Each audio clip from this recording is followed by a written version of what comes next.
네, 2부 말씀 이제 이어가겠습니다. 오늘 이 아버지의 뜻이 뭐냐? 구원하시고자 하는 아버지의 뜻이 세부적으로 뭐냐? 이제 요 얘기를 공부하다가 제가 부제목으로 요걸 하나 소개시켜 드렸죠. 거듭남이 두 단계가 있다. 하나는 회개하고 복음을 믿어서 하나님 나라를 볼 수 있는 것. 그러니까는 영이 거듭나는 거예요. 그러니까 영이 거듭나면 하나님 나라를 볼 수 있다. 요거 우리가 잘 알아야 됩니다. 그러니까 하나님 나라를 볼 수 있어야 하나님의 말씀도 들을 수 있어요.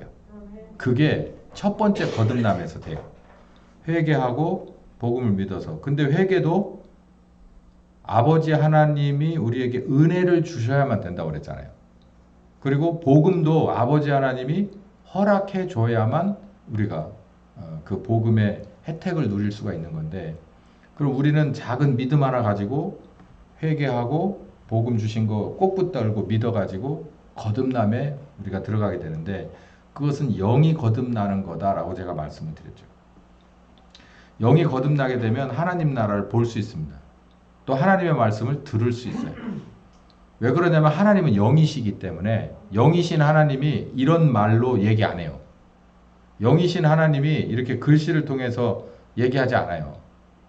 그러면 성경은 글씨로 돼 있고, 그리고 성경을 읽으면 이런 언어로 읽어지는데 이거는 뭡니까? 라고 물어볼 수 있는데, 그게 바로 사람이 할 수 있는 방법이고요.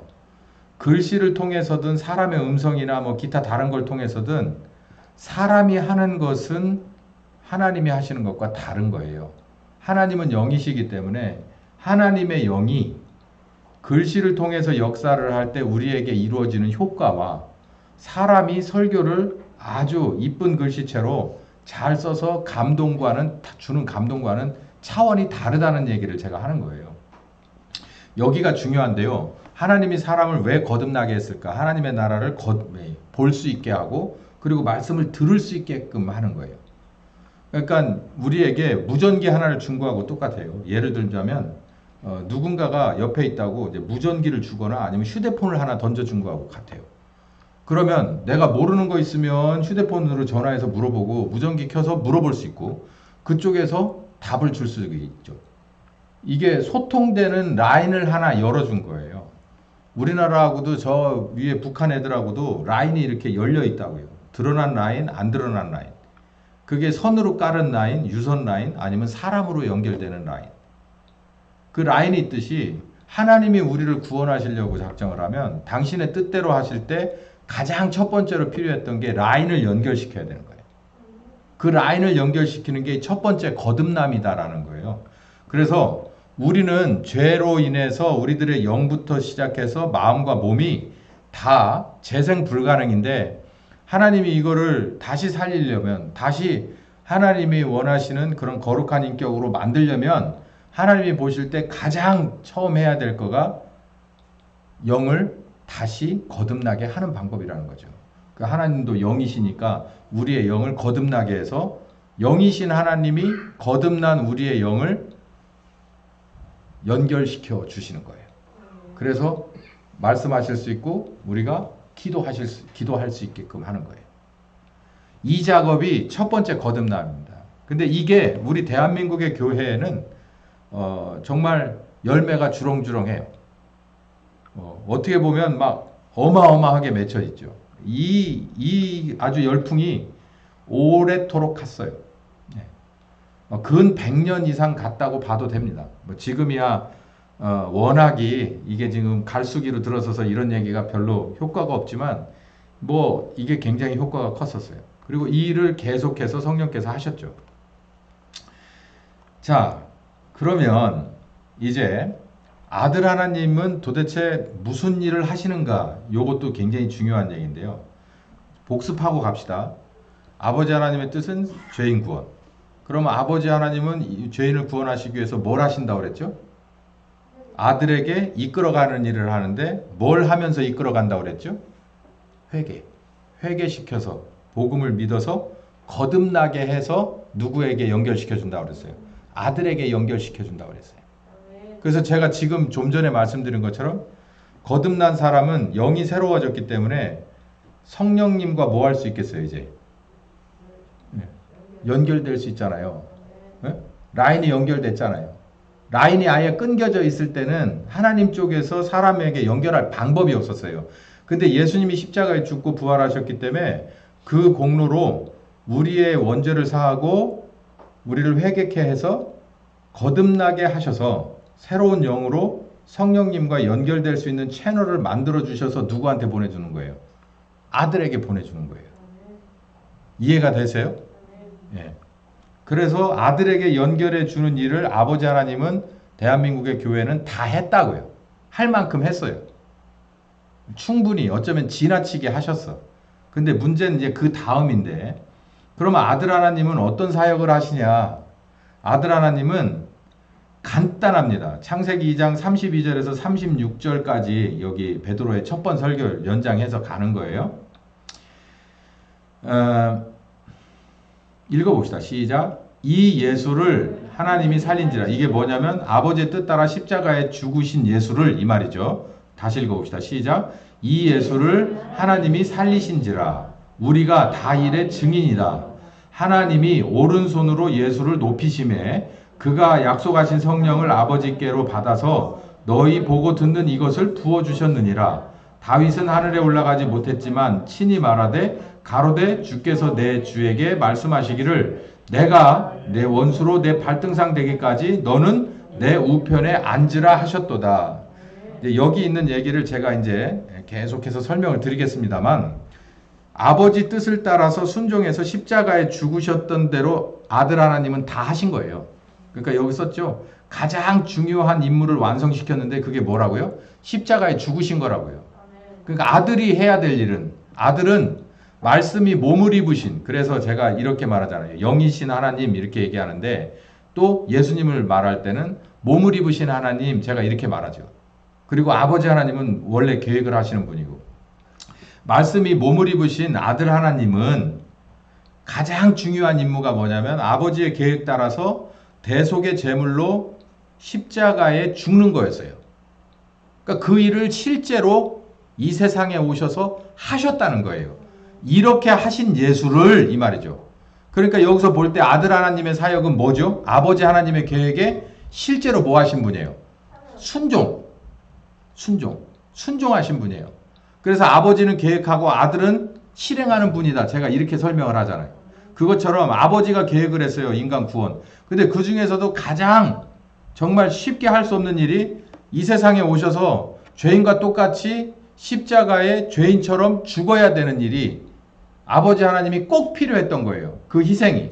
그래서 누구한테다 얘기했냐면 아들에게 얘기하니까 몸을 입고 이 세상에 오셔서 동정녀의 뱃속에 왔지만 사실은 좋게 동정녀지 사람들은 그렇게 봐주질 않았겠죠. 어떻게 남자 없이 애를 낳는다는 거야? 뭐 지금도 신학자들 중에서는 그거 믿지 않는 신학자 교수들도 엄청나고 목사들도 꽤 있을걸요. 예. 그렇게 석연치 않은 모습으로 오셔서 뭐 목수, 뭐 예나 지금이나 목수가 뭐 얼마나 높은 직책가 아니잖아요. 그렇게 해서 30년을 살고 3년 동안 그렇게 갈릴리 주변으로 촌뜨기처럼 돌아다니다 결국 십자가의 정치적인 희생물로 죽었다고. 그게 현실이에요. 그게 팩트야. 근데 그렇게 하나님이 진짜 정말 가오가 있지. 이게 맞는 거예요? 근데 아버지가 그 누추한 삶과 그 비극적인 죽음을, 원통한 죽음을 아들에게 요구하셨어요. 근데 그건 뭐 때문에 그러냐면 제물로 죽어야 될 이 제물의 피가 필요했기 때문에 아들에게 요구를 한 거예요. 그래서 십자가에 죽으신 이 예수를 여기까지가 딱 끝나요. 아들이 할 일을 다 해버렸다는 얘기예요. 이 예수를 이라고 하는 거 안에 아들이 할 걸 다 해버린 거예요. 그러니까 무덤에 내려가는 데까지가 아들 예수가 한 거예요. 다 한 거예요. 끝. 이제는 뭐 하냐면 다시 살리셔서 어디에 앉혀놨다. 우편에 일단 여기 앉아 있어라. 네가 승리자야. 최종적으로 승리자야. 무덤에서 살려서 승리했다라고 선언하고 그리고 어디로 가라. 네 누구하고 싸워서 승리한 거예요? 사탄과. 그러니까 창세기 3장 15절로 보면 뱀과 누구하고 싸운 거예요? 여자의 후손하고 싸운 거죠. 그래가지고 예수님이 죽은 것 같아서 진 것 같았지만 결국 부활하셨기 때문에 이긴 거예요. 그걸 누가 공인했다고요? 아버지 하나님이 공인하고 너는 어디 가서 앉아있어라. 나머지 걸 우리한테 맡기고 여기 가서 앉아있어라. 그러니까 잠깐만요. 그러고서 아들이 뭐라고 얘기했다고요? 여기 약속하신 성령을 아버지께 받아서 아버지 약속하신 성령 좀 저한테 그러니까는 옛다. 그러니까 너 보고 듣는 것을 부어주셨다. 누구에게 부어주셨을까요? 제자들에게 부어줬다는 얘기죠. 이게 아들 하나님의 사역입니다. 여기 요한복음 17장 4절에서 5절까지 보면 아들 하나님의 사역은 이렇게 요약되는데 한마디로 읽어봅시다. 시작. 예수께서 내게 하라고 주신 아버지께서 내게 하라고 주신 일을 내가 이루어 아버지를 이 세상에서 뭐하게 했다고요? 영화롭게 하였습니다. 무엇을 해가지고요? 맡기신 일을 실행해가지고. 그러니까 우리도 이걸 알아야 돼요. 나의 주님을 영광 돌리고 싶다. 영화롭게 해드리고 싶다. 그러면은 내게 맡기신 일을 뭐 해야 돼요? 완수해야 돼요. 완수해서 이 시키신 당신을 영화롭게 해드리는 거예요. 예수님이 지금 그 얘기 하잖아요. 아버지가 내게 일거리를 줬다. 뭐 십자가에 죽으라고. 그래서 그 일을 내가 다 해서 아버지를 뭐 하게 했다? 영광스럽게, 영화롭게 했다는 거예요. 우리도 마찬가지예요. 말로만 하는 거 안 된다는 거예요. 이 대한민국의 교회의 가장 큰 문제는 말로만 한다는 거예요. 말로. 말씀하다가 말싸움이 되고 말로만으로 그냥 말로 끝난다는 얘기예요. 행동으로 안 해.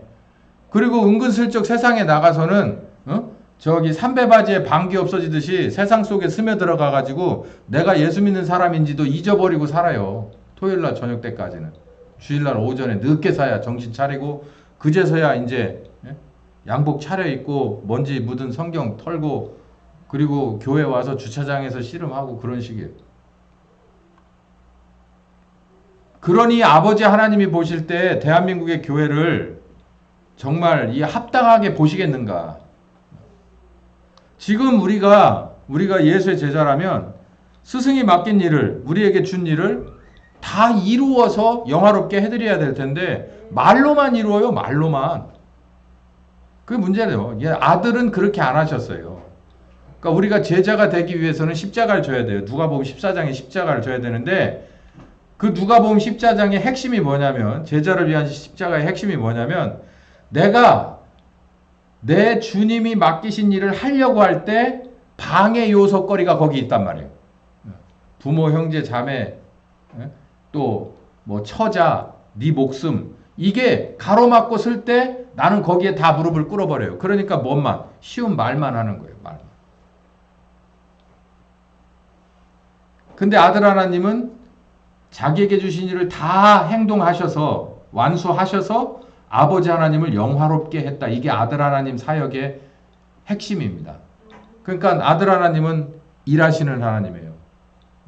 완성하시는 하나님이에요. 진짜 행동으로 아버지의 뜻을 이 세상에 구현하시는 하나님이라는 거죠.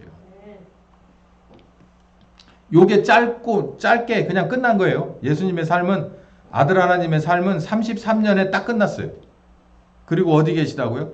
바톤을 성령님하고 바톤 타치를 탁 하고 보좌 우편에 앉아 계시는 거예요. 뭐 할 날을 기다리고 끝낼 날.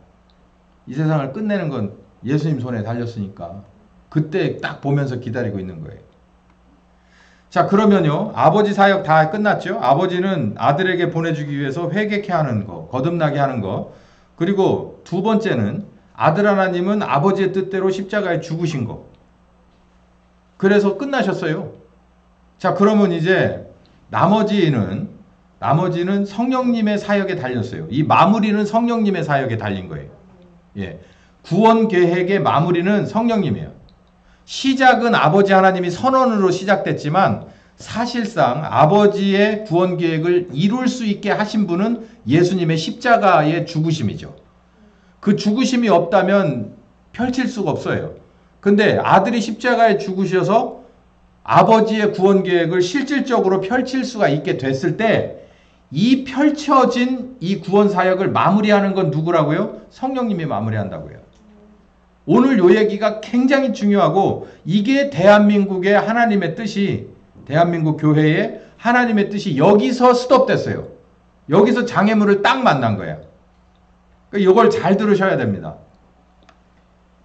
이제 성령 하나님이 사역을 하시는데 이제 구원 계획을 이제 마무리, 바야흐로 마무리 단계, 열매를 수확하는 단계로 들어가는데 열매를 수확하는 얘기하니까 생각나는 말씀 있죠?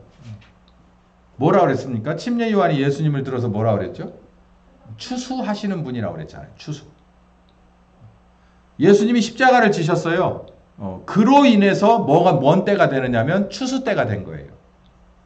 구원 계획이 마무리 단계에 들어가는 거죠. 자, 봅시다. 요한복음 14장에 보면 예수님이 아버지에게 구하겠으니, 우리 좀 전에 읽었죠? 사도행전 2장에서 베드로가 그랬잖아요. 아버지에게 구하겠더니 다른 보혜사를 너희에게 보내줘서 너희와 함께 하게 해주겠다. 그러니까 내가 바톤 터치를 하시는데 그분이 누구냐면 보혜사 성령께서 오실 것이다 라고 하는 거예요. 그걸 누구에게 요청하겠다. 내가 아버지에게 그렇게 해달라고 하겠다. 여기 제가 좀 전에 읽었던 사도행전 2장 32, 33절에 보니 그가 약속하신 성령을 아버지께 받아서 연결되는 얘기죠. 똑같이. 이 요한은 쓴 사람과 사도행전을 쓴 사람은 달라요. 요한복음은 요한이고 여기 사도행전은 누가가 썼어요. 다른데 여기 앞뒤가 딱 맞는 거예요. 이걸 보면 뭘 할 수 있냐면 그 120명의 예루살렘 교회 성도들은 제가 지금 말씀드리는 이 내막을 모두가 다 알고 있었다는 거예요. 일목요연하게 다 알고 있었다는 거예요. 성령님에 관한 것, 아버지 하나님의 아들 하나님의 역할에 관한 것, 또 이 서로 연결되는 부분이 어떻게 연결되는지, 무엇을 위해서 연결되는지 이거를 다 알고 있었다는 얘기예요. 이거 보세요. 요한과 사도행전의 이게 저자가 다른데 똑같은 얘기를 하잖아요. 예수님이 여기서 처음 얘기했어요. 요한복음 14장에 야, 너들만 있는 게 아니야. 고아가 아니다. 내가 가도 바톤 터치하고 나보다 더한 선생님이 와. 이 얘기를 요한복음 14장 16절부터 처음 얘기했는데 사도행전 2장이면 언제예요, 여기가? 승천하시고 열흘이나 있다가예요. 열흘이나 있다가 첫 설교에서 이 얘기가 나왔잖아요. 그거를 누가 썼냐면 요한이 쓴 게 아니라 누가가 썼다고요. 누가가 쓴 거는 그렇다 치고 이 설교를 누가 했다고요? 요한이 했다고? 아니, 누가 했다고요? 베드로가 했다고. 그러니까 초대교회에 있는 사람들은 요 내막을 다 알고 있었어요. 다. 확실히 알고 있어. 우리도 알아야 된다는 얘기예요. 우리도. 제가 여러분에게 말씀드리는 이 초대교회의 그 바로 시작 직전과 직후의 이 언저리에 예수님이 하셨던 이 거미줄같이 얽힌 이 얘기를 싹 제가 풀어내잖아요. 이렇게 주제에 따라서 이렇게 풀어내잖아요. 오늘은 아버지 하나님, 아들 성령 하나님의 구원 사역의 세부사항 해가지고 풀어내는 요거를 여러분도 이번 기회에 싹 머릿속에다 넣고 계셔야 돼요. 그래서 이게 조직적으로 이게 딱 맞아 떨어져야 어떤 사람 앞에 가서 뭘 하더라도 성령께서 여러분을 감동해야 어느 말씀 몇 절에 누가 이렇게 써놨고 그 말씀이 사도행전 2장의 베드로의 설교에 연결돼 있고 이거를 다 여러분이 할 수 있어야 되는 거예요. 그래야 남들이 와서 꼼짝 못하죠. 왜요? 우리가 앞으로 해야 될 소리는 자칫 잘못하면 이단 소리 듣습니다. 거의 100%예요. 근데 이게 말씀이 없는 얘기가 하나도 아니다. 이 말씀이 이렇게 다 맥락이 똑같잖아. 라고 하는 것까지 들이대주면 꼼짝 못하겠죠. 아니, 듣고 싶으면 듣고, 안 들을 사람은 안 듣고, 그건 상관없어요. 근데 우리가 요 내막을 알고 있어야 우리가 배우는 거예요. 그래서 우리의 이 믿음의 두께가 더 두터워지는 거죠. 힘이 세지는 거예요. 이거는 아버지께 아들이 구해야겠다. 그리고 아들이 정말 아버지 하나님에게 부활하신 다음에 받아서 우리에게 부어준 거다. 요 얘기를 지금 하는 거예요. 이 예수를 주와 그리스도가 되게 했다. 봐, 여기. 그런즉 이스라엘 온 집이 정령 알아라. 너희가 십자가에 못 박은 이 예수를 하나님이 주와 그리스도가 되게 하셨다. 이 얘기를 누가 했을까요? 표면적으로는 누구 설교예요, 이게? 베드로의 설교죠? 근데 베드로의 설교 이면에 누가 있어요? 성령님이 있었죠. 성령님이 하시는 얘기예요. 누구를? 저 보좌 우편에 앉은 예수는 아버지 하나님이 부활시켜서 뭐 하셨다? 너희들의 주가 되게 하고 너희들의 그리스도가 되게 하셨다. 알아들어라 이 말이에요.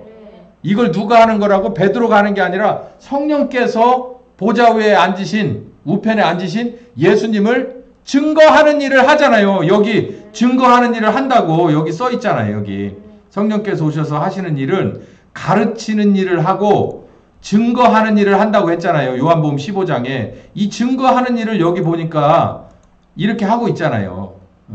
주가 되고 그리스도가 되게 하셨다.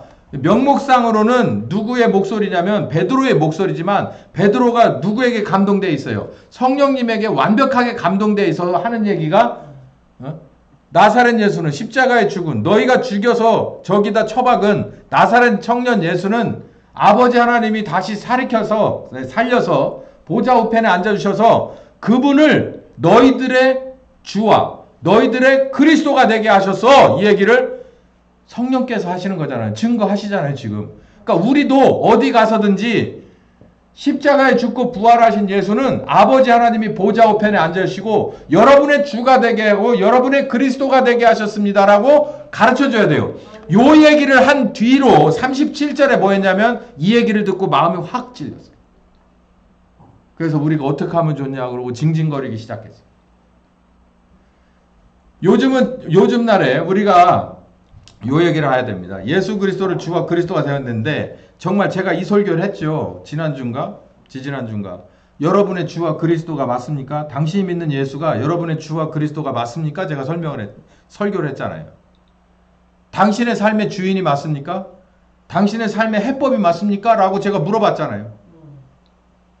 이 대한민국의 우리 교회에게 이걸 물어봐야 돼요. 여러분은 부활하신 예수를 믿고 회개하고 복음을 믿어서 거듭났는데 당신들에게 진짜 이 부활하신 예수는 보좌 우편에 계신 이 예수는 당신에게 주입니까? 당신에게 그리스도가 맞습니까? 라고 물어봐야 돼요. 그런데 왜 당신의 삶은 그 주인이 원하는 대로 바뀌지 않습니까? 당신을 바꿔주실 해법이신 예수 그리스도를 왜 당신은 삶 속에 개입시키지 않습니까? 그러니까 뭐라는 거예요? 우린 예수님을 너무 모른단 말이에요. 여기 판이 우리나라의 대부분의 국민들이 이 동남아 돌아가는 국제 정세에 대해서 전혀 모르고 우리가 하루하루를 그렇게 불안한 평화 속에, 불안하지도 않지, 모르는 평화 속에 사는 것처럼 영적인 판이 예수님은 없는 예수가 아니고 예수님은 그냥 이 성경 속에 있는 예수가 아니라 예수님은 신학자로서의 뭔가에 들어있는 그런 그냥 말장난 속에 있는 예수가 아니라 보좌 우편에서 이 세상 끝날 날을 기다리면서 그 순서를 기다리면서 보좌 우편에 계신 그 예수 그리스도는 그분이 바로 곧 우리의 주고 우리의 그리스도가 되게끔 아버지 하나님이 딱 지정을 해놨다는 얘기예요. 이게 얼마나 무서운 얘기냐면 예수가 우리의 주가 되지 않고 나의 그리스도가 되지 않으면 그분이 일어서서 다음 일을 하실 때 뭐가 되는 거예요? 아버지 뜻대로 안 된 거가 되는 거예요. 거기에 핑계 댈 수 없어요. 몰랐어요 라고 얘기할 수 있어요. 그러니까는 우리 같은 사람이 일어나야 돼요. 그래서 성령님이 120명의 사람들을, 조물하기들을 이렇게 세워서 얘기하는 거예요. 주와 그리스도가 되게 하셨다. 그러므로 너희들은 예수를 믿고 침례를 받고 성령을 선물로 받아라. 그 얘기를 우리가 해줘야 되는 거예요. 주와 그리스도가 되게 세우셨는데 정말 주와 그리스도가 되고 있느냐라는 거예요. 성령님은 또 우리 예수의 증인들과 이 사역자들, 우리 인간 사역자들과 함께 그 사도행전 2장의 시점에서는 제자들이죠. 증인의 사역을 하게 돼 있어요. 증인의 사역을 하게 돼 있습니다. 자, 마태복음 28장 18절에서 20절 보면은 너희는 가서 모든 족속으로 제자를 삼고 아버지와 아들과 성령 이름으로 침례를 주고 내가 너희에게 분부한 모든 것을 가르쳐 지키게 해라. 이게 다른 말로 말하면 하나님의 일이 바로 이 일이에요. 이 일을 하라. 그런데 여기 끝에 보면 내가 세상 끝날까지 너희와 항상 함께 할 것이다 라고 하는 요 얘기를 딱 읽는 순간 이게 누구 같아요? 예수님 같아요? 예수님 같아요? 어떤 말씀이 딱 연관돼서 떠오르지 않아요? 내가 세상 끝날까지 너희와 항상 함께 있으리라 라는 게 바로 요 말씀하고 붙지 않습니까? 요 말씀하고. 너희 속에 계실 것이다 라고 하는 요분. 몸을 입으신 예수님이 우리와 항상 함께 있는 게 아니고 누가 함께 있는다는 거예요? 성령님이 함께 한다는 거예요. 이게 요 얘기가 사역하는데 성령님하고 같이 사역하게 된다는 겁니다. 성령님이 가르치는 일과 사역하는 일을 주로 하시는데, 일단 우리가 주의 깊게 봐야 될 것은 사역을 하러 데리고 나갈 때 그것이 우선이겠느냐 아니면 가르치는 것이 우선이겠느냐라고 할 때 가르치는 것이 우선이에요. 그냥 바로 데리고 현장에 나갈 수가 없죠. 그러니까 가르쳐야 되는 거예요. 성령님이 하시는 일은 일단 가르치는 일입니다. 제가 아까 말씀드렸죠. 아버지 하나님은 새 영을 만들어서 누구하고 연결될 수 있게 했다고요? 성령님하고 연결될 수 있게 해서 예수님에게 보내줬어요. 근데 예수님은 이제 이미 뭐 하시고 가셨다고요? 당신의 일을 다 하시고 가셨어요. 특히 지금 2024년을 사는 우리는 시간적으로 공간적으로 볼 때 예수님을 우리가 만날 수가 없어요. 이미 벌써 2000년 전에 끝났으니까 사건이. 그러나 2000년 전에 끝난 예수를 나의 주가 되게 하고 그리스도가 되게 정하신 아버지는 다른 방법을 갖고 계세요. 그 예수님을 누가 증거하는 거예요? 성령께서 증거해줘요. 그러니까 시간의 공간의 제약을 받지 않는 거예요. 그래서 지금 2000년이 지난 우리도 누구에게 배울 수 있어요? 성경책 속에서 배우는 거 그거 부분적이에요. 설교를 통해서 배우는 거 그건 더 부분적이고, 누굴 통해서 온전하게 배울 수 있어요? 하나님이 보낸 영, 성령님을 통해서 배울 수 있어요. 여기 예수님을 가르치는 일을 하신다고 그랬잖아요. 14장 26절에 내 이름으로 보낼 그 성령께서 너희에게 모든 것을 가르치고 내가 너희에게 말한 모든 것을 뭐하게 할 것이다. 생각나게 할 것이다. 이게 제자들만에게 주어진 얘기가 아니에요. 우리들에게도 주어진 얘기예요. 이걸 경험해 보면 놀라운 경험이 많습니다. 제가 시간여행 타임머신 타고 가는 얘기 했잖아요. 성경을 읽고 이해가 안 되는 데가 있어요. 그냥 이건 뭐 신학자들은 뭐라겠나, 유명한 목사님들은 설교를 어떻게 했나, 이거를 다 보다가도 어느 순간인가 팍 오는 게 있어요. 야, 이건 이런 얘기구나 라고 확 오는 게 있다고요. 그게 어떻게 느껴지냐면, 제가 그 사람들 이 성경에 나오는 그 에피소드 한 중간에 업저버로 옆에서 이렇게 보고 있는 것처럼 본다니까. 그러면 그 냄새도 나고 그 사람이 어떤 뉘앙스로 그 얘기를 했는지도 느껴지고 완벽하게 이해가 돼요. 그 판이. 예수님을 궁지에 몰려고 가늠하다 잡힌 여인 하나를 데려다가 놓고 그걸 시험하는 장면에 제가 옆에 서 있었어요. 판이 이해가 되는 거예요. 아, 이 말씀은 이 말씀을 말하는 거구나 라고 하는 게 제가 옆에서 보는 것 그 이상으로 느껴지는 거예요. 역할극 정도가 아니라 정말 제가 그 옆에 이렇게 하고 쳐다보는 거예요. 예수님이 더 나가서 여러분, 예수님이 십자가를 지는 장면에 여러분 옆에 한번 서 계시면 어떤 느낌이겠어요? 여러분 개 잡고 소 잡는 옆에 한번 계셔 보셨어요? 차마 눈 뜨고는 볼 수 없는 일 아닙니까? 예? 내가 그 고기를 맛있게는 먹어도 그걸 그렇게 살아있는 걸 고기로 만드는 장면을 보기는 쉽지 않아요. 하물며 사람이요. 하물며 아무 죄도 없는 예수님을 그냥 단번에 딱 해서 잡는 게 아니라 십자가에다 매달아 놓고 온갖 할 수 있는 짓은 다 해요. 그러고도 금방 목숨이 안 끝나가지고 그렇게 오랫동안 힘들고 어려운 장면을 여러분 옆에서 본다고 생각해 보세요. 그것처럼 확실한 방법이 없어요. 내가 진짜 나쁜 놈이다. 내가 잘못해서 저 양반이 저걸 당한다. 내가 이렇게 안 했으면 저 양반이 저렇게 안 당할 텐데 라고 했으면. 그래서 구약의 제사 장면이 뭐라고 그랬죠? 내 잘못 때문에 내가 가장 애지중지하며 키운, 요즘으로 말하면 반려견 정도 되겠지. 이제 한 1년 정도 정들고 이제는 내 말 게 알아들을 만한 걸 데리고 가가지고 목을 그어서 죽이라는 거 아니에요. 내 죄를 거기다가 얹혀가지고. 여러분, 우리는 그냥 말로는 안 돼요. 성령님한테 처음에 은혜를 받을 때, 회개할 때 내가 나쁜 사람인지는 알아요. 근데 문제는 그걸로 거기서 끝나면은 안 돼. 사람이라는 건 이 망각의 동물이라서 또 어디에 지배를 받냐면 육체의 지배를 받아요. 그래서 잘못한 줄 알면서도 또 잘못해요. 그건 뭔가 어디가 아직도 잘 고쳐지지 않았다는 증거죠. 그런데 성령께서 오셔서 어디로 우리를 이끌어 가느냐면은 예수의 십자가로 자꾸 이끌어 가는 거예요. 그래서 나보고 십자가를 지라고 하는 거예요. 너를 부인하고 네 십자가를 져봐라는 거예요. 이거 누가 한 일입니까? 예수님이 한 일이잖아요. 너도 그렇게 해보라는 거예요. 그리고 성령님을 따라가 보라는 거예요. 그 성령님을 그렇게 해서 따라가 봤더니 끄트머리가 어딘 줄 알아요? 나를 위해서 십자가 지는 예수님한테까지 가요. 그 장면을 옆에서 봐봐요.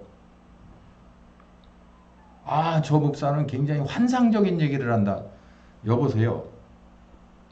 환상 아니라 할아버지라 그래도 당신이 다음부터 그런 죄를 안 짓는 거 된다면 그게 약입니다. 그게 약이에요.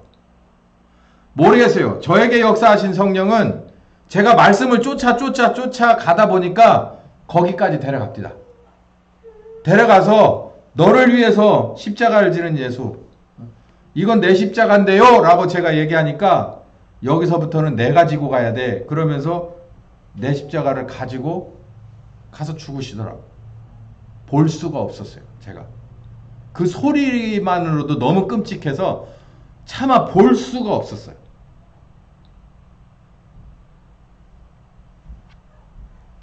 예수님을 가르쳐요. 모든 걸 생각나게 한다고 그랬어요. 가르치니까 심령이 가난한 자는 복이 있는 거야. 이것만 가르치는 건 줄 아세요? 예수님이 가르쳐 줄 게 뭐 팔복에 관한 것만 있습니까? 주기도문에 관한 것만 있습니까? 아니요. 제가 볼 때 더 심각하고 우리에게 중요한 것은 내 죄로 인해서 벌어질 상황, 그리고 그 죄, 이 벌어질 그 상황을 해결하신 예수님의 십자가를 알려주는 거예요. 그러니까 죄와 벌을. 그러니까 생각나는 거 없으세요? 요한이 뭐라고 썼어요? 성령께서 오시면 그가 와서 뭐 한다고 그랬죠? 죄에 대하여, 의에 대하여, 심판에 대하여 가르쳐 준다고 그랬어요. 성령께서 오셔서 내게 그걸 가르쳐 주는 거예요. 죄가 뭔지를 가르쳐 줘요. 내가 죄인인 걸 회개했다니까요, 목사님. 그건 시작이라고. 뭐 하기 위한. 그것도 안 하면 우리가 거듭날 수가 없지. 거듭나기 위한 거예요. 그리고 두 번째로 뭐가 있냐면 이제는 잘못했으면 그 일을 안 해야 될 거 아니야. 그리고 알고 지고 또 모르고 지고 이게 말이 하나님 앞에서 말이 돼. 사람 앞에서도 말이 안 되는데 야 3세번이면 아웃이야. 3세번이면 아웃인데 하나님 앞에서 그러면은 내가 잘못하고 또 가가지고 또 그 죄를 또 졌어. 그러면은 누가 또 해결해야 돼? 여러분 그거 생각해 보셨어요? 내가 아주 정말 잘못된 죄를 졌어. 정말 요만큼이 아니라 이건 진짜 용서받을 수 없어. 그래서 예수님 십자가에 죽은 걸로 아버지 하나님 이걸 용서해 줬어요. 한번. 근데 살다 보니까 웬만해져 보니까 내가 또 스멀스멀 그 생각이 나서 또 그 잘못을 또 졌어요. 그럼 이 문제 어떻게 해요? 그거 생각해 보셨어요? 여기에 대해서는 목사들 갑론을박이 많아요. 성경에 그렇게 나와 있대요. 예수님의 이 죄사함은 뭐냐면 그냥 한 번 하면 영원한 거라는 거예요. 그걸 또 거기다가 끌어다가 붙이더라고. 그러니까 내가 똑같은 죄를 잘못했어요라고 빌고 또 빌고 또 그 다음 주에 가서 또 똑같은 죄를 또 지고 이번 주에 와서 또 기도하고 해도 예수님의 용서하심은 한 번에 영원하기 때문에 그래 또 용서해 줄게. 그러니까 교회가 변화가 없는 거예요. 에? 그러면 어떻게 해요? 잘못하고 온 사람은 어떻게 해요? 뭐 권징을 해요? 뭐 캐톨릭처럼 와서 이 주의 만찬에 못 들어오게 해요? 아니, 제 얘기를 들어보세요. 저는 이렇게 믿어요. 내가 잘못하고 정말 싹싹 빌고 잘못했다고 그래서 다시 한번 기회를 줄게. 그래서 예수님의 십자가 은혜를 내게 주셨다면요. 그 다음에 하나님이 내가 잘못을 저지르지 않게 만들어요. 네, 않게 만든다고. 내가 안 저질러야지라고 한다고 해서 안 저질러지지 않는 게 아니라는 걸 알아요. 어디서 그런 얘기가 나와요? 로마서 7장에 나오잖아요. 21절에 바울이 앉아야지를 정말 고민 많이 한 사람이에요. 정말 심각하게 고민하고 어떻게든지 나는 범죄를 안 할 거야. 두 번 다시 예수님을 욕보이는 짓은 안 할 거야 라고 생각했지만 결국은 어떻게 된다는 거예요? 진다는 얘기예요. 어디에다 져요? 내 몸에 진다는 얘기예요. 몸에. 이걸 이겨먹을 수가 없어요. 이걸 차라리 죽어야만 해결되는 거다라고 결론을 내려서 7장이 마무리가 되는데 8장으로 넘어가니까 뭘로 넘어간다고 그랬죠? 성령님 따라가면 된다. 그 얘기는 세부적인 얘기를 들어가기 전에 성령께서 우리들의 해결할 수 없는 것을 해결하는 해법을 가지고 있다는 얘기예요. 그러니까 성령님을 따라가라는 얘기지. 문제는 안 따라가니까 또 범죄하고 또 범죄하고 또 범죄하는데 당신의 두 번, 세 번에 예수의 십자가에 죽은 그 고통과 그 죄사함은 다시 들어가고 다시 들어가야 되는 걸 잊지 마시기 바랍니다. 구약에서 1년에 한 번씩 했어요. 뭐가요? 속죄제사. 그럼 신약에서는 예수님이 영원한 거니까 그냥 무조건 클릭만 하면 또 없어지고 클릭만 하면 또 없어져요? 사람들이 참 편하게 생각해요. 하나님이 그렇게 생각하신대요? 하나님이 우리처럼 한 번이면 영원한 거니까 그거 어찌됐든 간에 그 방전되지 않는 죄사함이다. 그러니까 계속 우리들 모두가 다 일주일이면은 두 번, 세 번 범죄를 계속해서 하는데 그럼 그런다고요? 전 그렇게 보지 않아요. 뭐 때문에 그렇게 보지 않느냐면 말씀 그 자체로도 믿지만 하나님은 우리에게 다시 한번 죄사함을 그리고 죄 용서하시고 다시 한번 기회를 주셨을 때 절대로 네 힘 가지고 다음에 범죄하지 마라 라고 하지 않았어요. 우리 가지고서는 우리의 의지와 노력 가지고 안 된다는 걸 누구보다 잘 알기 때문에 그 다음 단계가 있어요. 성령님을 보내서 이제는 범죄하지 않게끔 만드는 그 다음 단계가 있는데 우리가 그걸 따라가지 않기 때문에 그래요. 자, 이제 성경 말씀으로 대드릴게요. 요한복음 16장 7절부터 8절까지 보면 내가 그를 너희에게 보내리니 성령님이죠. 그가 와서 죄에 대하여 의에 대하여 심판에 대하여 세상을 책망하실 것이다.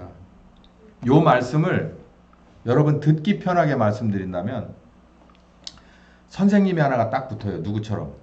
몸을 입으신 예수님처럼. 예수님이 스승이고 제자들은 제자였죠. 그것처럼 우리 옆에 누가 붙냐면 선생님이 하나가 딱 붙어요.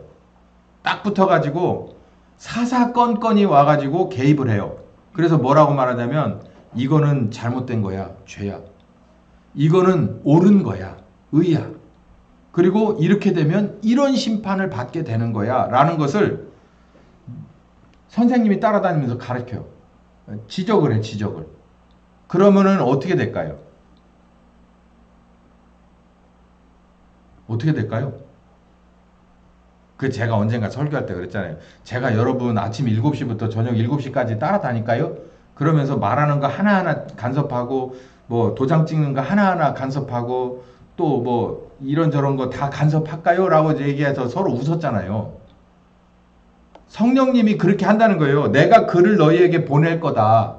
그러면 그분이 와서 여기 제 말이 아니잖아요. 그가 와서 죄에 대하여 의에 대하여 심판에 대하여 책망할 것이다라는 거예요. 간섭할 거다 이 말이에요. 그러니까 바울이 뭐라고 그랬냐면 그렇게 하시는 성령님, 내 인생에 사사건건 개입하시는 성령님을 뭐 해라는 거예요? 따라가라. 따라가라. 그분을 따라가라. 그러면은 두 번 다시 그 짓을 하지 않는다라는 얘기예요.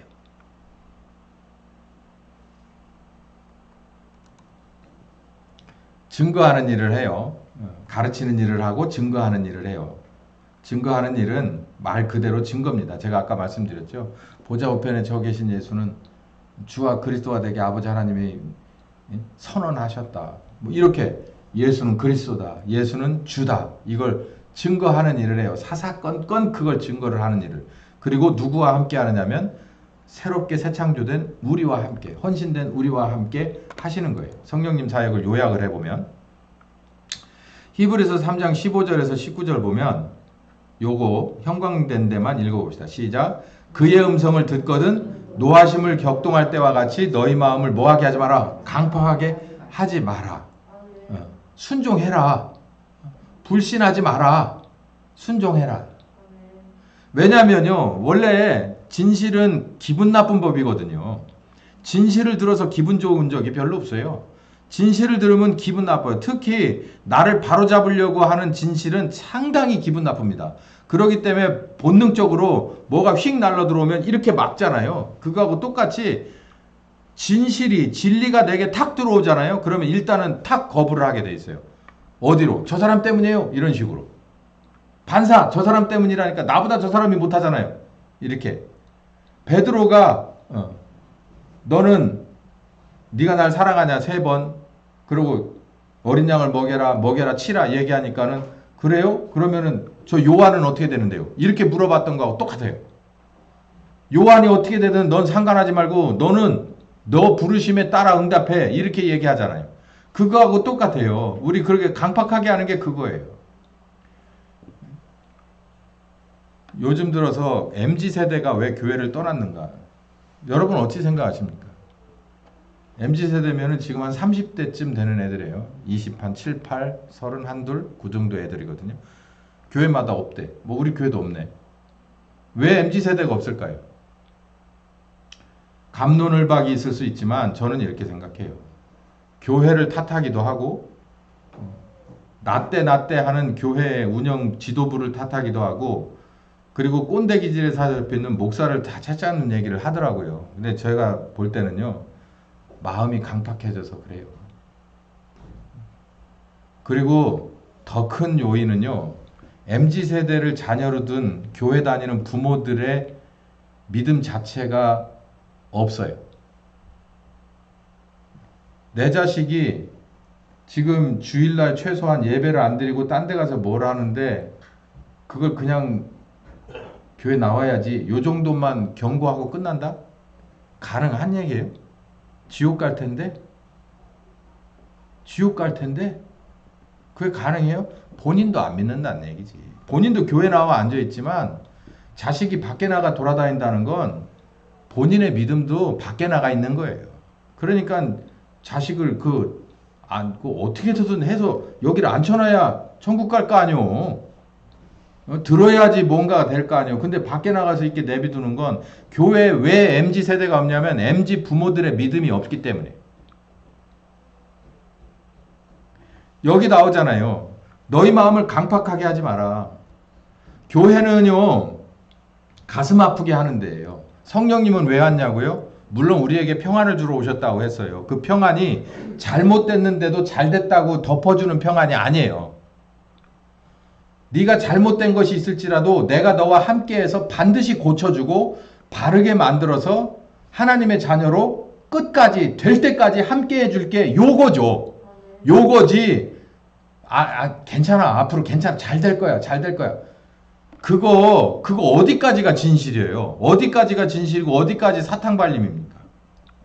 제가 볼 땐 그거 진짜 문제 있어요. 안 되는 건 안 되는 거고 가능한 건 가능한 건데 이렇게 해야만 된다고 정확하게 얘기를 해줘야 되지 않을까요? 근데 여기 뭐라 그러냐면 그렇게 얘기해 줄 때 마음을 강팍하게 하면 안 돼. 이렇게 얘기하고 있어요. 자기를 부인하고 자기 십자가를 지고 따라가래요. 누굴? 성령님 따라가는 거예요.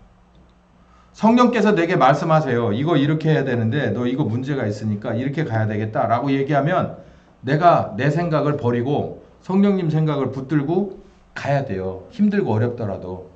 그래야 바뀌어요. 그래야 내가 2번 다시 예수를 다시 한번 십자가로 보내는 일을 안 한다고요. 예수를 십자가로 보내는 일을 자꾸 하면 예수님 고통의 문제도 있고 아버지 하나님 뜻대로 안 되는 것도 문제가 있지만 가장 큰 심각한 문제는 나예요. 아버지 뜻대로 안 된 사람은 그냥 불법을 행하는 자라는 거예요. 성령님 따라가라는 거예요. 왜? 우리가 영으로 거듭나는데 회개하고 영으로 거듭나는 데서 끝나는 게 아니라 진짜 이제 회개할 게 없는 사람으로 바뀌어 나가게끔 하기 위해서 성령님을 따라가라는 거예요. 그래서 아들을 가르쳐 주겠다는 거예요. 누가? 성령님을 보내서 내 아들을 정확하게 가르쳐 줄게. 아들을 본받아라 라고 하시겠다는 거예요. 그러니까 얘기하잖아요. 당신들이 정말 예수님을 압니까? 성령님에게 배운 적이 있습니까? 성령님에게 예수님을 제대로 배웠잖아요. 그럼 내가 바뀌어요. 바뀌게 돼 있다고. 바뀌게. 성령을 따라라. 로마서 8장 1절. 육신을 쫓지 않고 그 영을 쫓아 행하는 우리에게 율법의 요구를 이루어지게 하려 함이라. 요 얘기도 정말 드리고 싶은 말씀이 많은데요. 온갖 것들 이 성령님 따라가면 다 고쳐집니다. 뭐 우리가 알고 있는 질병의 모든 것들도 마찬가지. 우리 주님이 데려가려고 작정한 이 질병의 시작이 아닌 이상은 죽음으로 마무리 져야겠다라고 계산하지 않고 그냥 시작된 질병은 주님 앞에 다 나서요. 그런데 거기에서도 어떤 것도 있느냐면 중독. 중독은 병원에서도 쉽게 못 고칩니다. 중독도 약물 중독이 있고 또 기타 정신에 관한 이런 게 있어요. 근데 약물 중독은 그래도 어느 정도 돌봄이 되는데 쉽진 않지만, 그런데 이 정신적인 이런 얽히고 설킨 문제는 쉽게 풀기가 어렵거든요. 근데 이건 이 안에서 다 돼요. 영혼의 문제 다 되고요. 육체의 문제, 심령과 관절과 골수의 문제까지도 다 말씀으로 해결돼요. 이 믿음이 교회에 있어요? 없잖아요. 그러니까 병원으로 가서는 쭉 쓰고 의사들은 막 하늘 높은 줄 모르고 기고만장하고 그냥 또 어쩔 수 없이 그 앞에 또 머리를 조아리고, 그래도 죽을 사람은 다 죽읍디다. 제 결론이. 그래도 죽을 사람은 다 죽어요. 병원 다니다. 그러니까 병원 무용론자는 아니에요. 병원도 가야죠. 하나님의 손인데. 근데 그게 하나님인지, 의사의 손이 하나님의 손은 아니에요. 하나님의 손은 따로 있습니다. 그걸 분명히 구분할 줄 알으란 얘기죠. 이 성령님을 따라가야 돼요. 그래야 분별력이 있고 똑똑해져서 바뀝니다. 거듭난 두 번째 얘기. 하나님 나라 들어가게 하는 거듭남. 뭘로 해요? 여기 보면 첫 번째 거듭남은 볼 수 있게끔 하는 거듭남은 그냥 거듭남이라고 얘기했어요. 그렇죠? 읽어봐요. 시작. 예수께서 대답하여 가라사대 진실로 진실로 너에게 이르노니 사람이 거듭나지 않으면 하나님 나라 볼 수 없다. 여기에 거듭남이다라는 얘기로 그냥 하나로 이게 뭉뚱그려져 있어요. 근데 여기는 조금 더 세부적인 내용이 나와요. 시작. 예수께서 대답하시되 진실로 진실로 너에게 이르노니 사람이 물과 성령으로 나지 않으면 하나님 나라에 들어갈 수 없다. 여기에 물이 있고 성령이 있잖아요. 뭐 물이 뭐다라고 얘기하고 성령이 뭐다라고 다 얘기하기 전에 일단 직관적으로 봤을 때 성령님을 통해서 거듭나는 게 있다는 거잖아요. 지금 제가 늘 요즘에 제가 늘 설교하는 게 뭐예요? 예수님이 누굴 보내셨다. 아버지에게 요청을 해서 성령님을 보냈다. 그래서 그 성령님이 와서 하시는 일이 뭐다? 예수님을 증거하는 일을 한다. 그러니까 그 성령님을 통해서 뭐 하지 않으면 다시 거듭나는 것이 있다는 거예요. 성령님을 통해서 거듭나는 거. 제가 지금 다 말씀드렸잖아요. 요 로마서 8장 1절에부터 나오는 성령님을 따라가라. 그러면은 우리들의 육체의 문제까지도 질병과 중독과 정신적인 이 모든 것까지도 다 해결될 것이다. 라고 제가 말씀을 드렸죠. 이게 바로 두 번째 거듭남이에요. 그러니까 첫 번째 거듭남은 보게 하는 목적. 그래서 거듭난 영으로 성령님과 연결될 수 있는 조건을 만들어주면 두 번째 거듭남은 성령께서 내게 오셔서 거듭난 영을 통해 오셔서 나를 바꾸는데 어디까지? 영은 이미 바뀌었고 어디 바꾸면 돼요? 마음과 몸을 바꾸는 거예요. 그러니까 그리스도인은요, 아버지 뜻대로 되려고 하면 뭐까지 나와야 되냐면 행동의 열매까지가 나오면 뭘로 보면 돼요? 영도 마음도 몸도 바뀌었구나라고 보면 돼요. 물론 거짓말로 하는 것도 있어요. 거짓말로 아나니아와 삽비라처럼 거짓말로 했다가 걸려드는 사람이 있어요. 중요한 건 뭐냐면 사람을 속일 수 있지만 누군 못 속인다는 거예요. 성령님은 못 속인다는 거예요.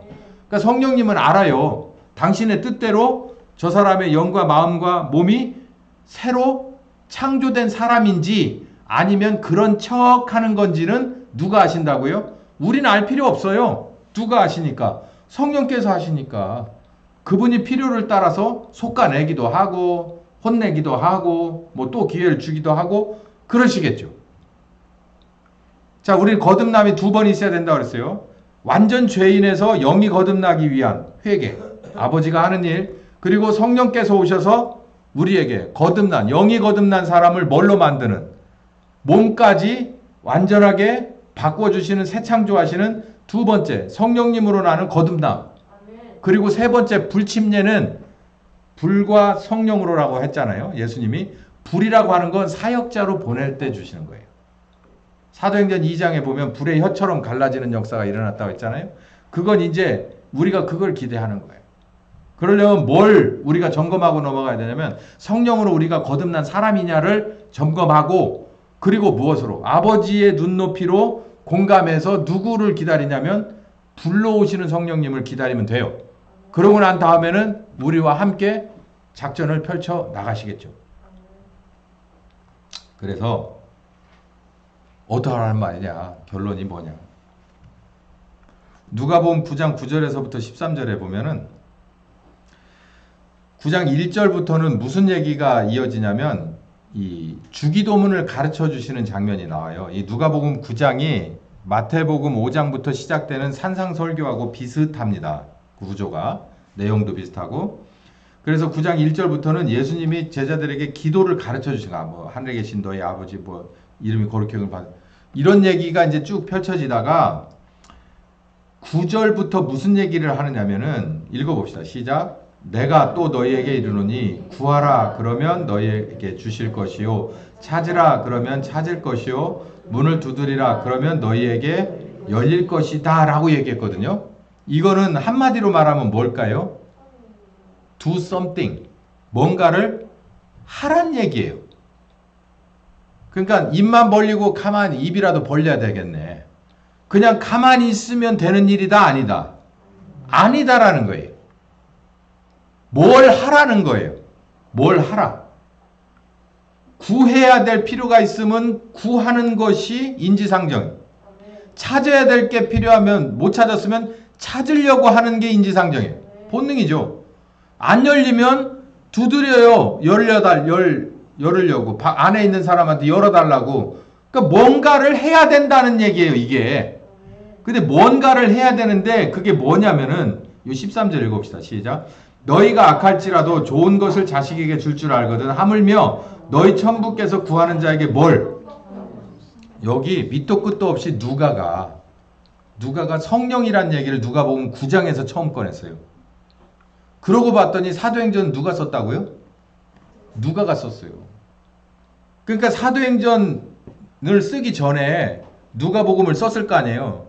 누가복음을 쓰고 사도행전을 썼는데 사도행전의 전체 내용을 누가는 알고 있었죠. 그러면서 누가복음을 쓰고 있는데 여기에 성령 얘기가 어떻게 보면 흘려나온 거예요. 왜냐면 우리는 눈치 빠르게 이걸 알아채야 돼요. 여기서 보니까 뭘 구해야 되는 게 여기 이제 누가가 마음속 깊이 알고 있었던 거 한 가지가 우리가 그렇다면 뭘 해야 되는가라고 하는 결론을 알고 있었는데 뭘 구해야 된다는 거예요. 하나님한테. 성령님을 구해야 된다. 아니 구하지 않아도 오셨다고요. 우리를 위해서. 달라고 막 할 거 없어. 오셨다고. 문제는 뭐냐면 그 말씀을 내가 들을 때 불신하지 않고 믿음으로 받아들여서 힘들고 어렵고 창피하고 무섭더라도 행동으로 옮겨 따라가느냐 안 하느냐가 문제인 거지. 성령님을 주시지 않겠냐? 아니 주셨다니까요. 주셨어. 이미. 그러면 여기서 뭘 해라라는 얘기는 주셨으니까 달라고 할 필요는 없겠죠. 그럼 우리는 뭐 해야 되는 거예요? 따라가기만 하면 되는 거죠. 따라가는 것도 뭐 하듯이 해야 되냐면 없는 것을 구하고 찾으려고 그리고 안 열리는 것을 열 때 이렇게 열고 엄대표 그냥 가자. 이럴 건 뭘로 두드려? 집에 가고 싶어서 두드리는 거잖아요. 근데 여기 안 열리면 큰일 난다. 이거 안 열리면 사람 죽는다고 생각해. 내 지금 응급 환자를 데리고 왔는데 여기가 병원인데 문이 안 열려. 근데 사람이 자고 있어. 그럼 어떻게 해야 되는 거예요? 그 얘기가 똑같이 여기 나오잖아요. 누가복음 9장에. 어떻게 똑똑똑 이렇게 하고 가요? 네? 가끔 보면은 제 사택에 이렇게 두드리는 분이 별로 없지만 목사님 하고 그냥 가요. 아, 안 계시지? 그러고 그냥 가고 싶은 거야. 네? 아니 그냥 만나도 그만 안 만나도 그만인 거야. 목사님 제가 뭔 바람소리인가? 이러고 누군가? 이렇게 할 정도로 찍고 가기 위한 노크가 있고, 내가 이 목사님을 안 만나면 오늘 진짜 큰일이다. 이 양반 진짜 없어도 여기 있어야 돼. 그렇게 할 정도라면 어떻게 해야 되는 거예요? 표시가 나죠.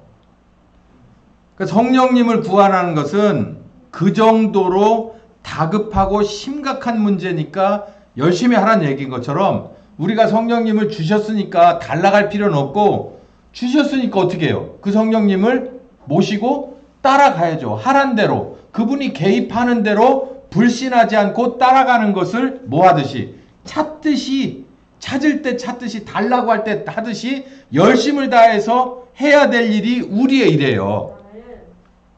다 한 거예요. 지금 아버지가 하는 일, 아들이 하는 일, 성령님이 하는 일, 이게 구원 계획의 세부 계획이에요. 근데 우리는 어디서 중단된 것 같다고요? 회개하는 일은 한국교회에 굉장히 심심치 않게 일어났었죠. 그럼 이제 회개했으니까 누구에게로 가야 되는데? 성령님한테로 가야 되는데, 그분이 오셨으면 그분하고 뭔가가 이루어져야 되는데 거기서 스톱됐어요. 왜 그랬을까요? 이유가 뭘까요? 왜? 이유는 여러분들이 쉽게 찾을 수가 있는데, 그게 바로 예수님도 말씀하셨다시피 좁은 문이라 찾기도 어렵고, 좁은 길이라서 찾아냈어도 걸어내기가 힘들어요. 봐요. 사사건건 성령께서 여러분에게 간섭한다고 생각을 해보세요. 특히나 요즘 애들은 부모가 간섭해도 싫다고 한다면서요. 그러니 성령님 간섭을 듣겠어요? 그러니까 우리는 어려서부터 부모는 간섭하는 사람이고 자녀는 듣는 사람이라는 걸 가르쳐 줘야 돼요. 그걸 안 가르쳐 주면 성령님이 와서, 목사가 뭐 말도 못하지 절대. 우리 교회는 목사님 이놈 하면은 콱 죽는데, 세상에 그런 교회가 아마 없을 거예요, 대한민국에서. 근데 그 정도의 위와 아래가 없으면은 성령님이 와서, 어이 김신자, 이신자, 이렇게 해야 되지 않겠어? 라고 얘기하면 뭐라고 하겠어요? 난 내 생각이 따로 있거든요. 비전이 없죠. 하나님은 어떻게든지 당신의 계획을 완성하시는 분입니다. 그래서 우리를 구원하시겠다는 계획은 1, 2천 년 된 것도 아니고요. 거기에는 아들의 피가 들어가 있어요.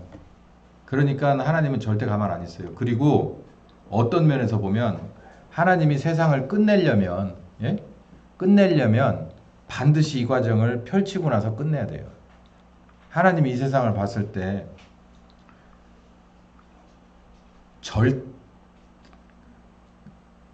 어쨌든 하나님의 진노가 대단할 겁니다. 그럴 수밖에 없죠. 그런데 하나님의 진노의 대접을 여기다가 다 부어버리기 전에 하나라도 당신의 알곡을 걷어가야죠. 그 작업을 하는 거예요. 대한민국의 교회도 이 중에서 몇이나 나오게 될지는 몰라요. 그래도 하나라도 있다면, 내 아들을 십자가에 죽여서까지 기회를 줬는데 하나라도 있다면 그걸 찾기 위해서 뭘 하실 거냐? 요거 하셔요. 예수 부흥회. 예수 부흥회. 우리 오늘 시작했잖아요. 이게 벌써 오늘 두 번째 일인데, 예수 부흥회 한다고요. 예수님 바로 알기. 너희들이 어디서 스톱됐다. 여기서 다시 시작하자. 세 가지 것을 주셨어요. 다음 시간에 아마 그 얘기가 나올 텐데, 돌아가자 2개, 배워보자 1개. 돌아가자는 어디로 돌아가자냐면 내 은혜의 시작점으로 돌아가자는 거예요. 첫 은혜의 시작점. 왜냐하면 첫 은혜의 시작점은 우리들의 출발점이니까 잘못된 게 하나도 없잖아요. 그러니까 원점으로 돌아가자는 거예요. 그 시작점에서 다시 시작하는 거예요. 돌아가자 2번째, 성경으로 돌아가자. 성경으로 돌아가. 성경. 딴 얘기 하지 말고, 간증으로 하지 말고, 신학으로 하지 말고 성경으로 돌아가자. 그러니까 배워보자. 사람한테, 목사한테가 아니라 누구한테? 배워주러 오신 성령님한테 배워보자. 이게 바로 예수 부흥운동의 3가지예요. 기도합시다. 감사하신 주님,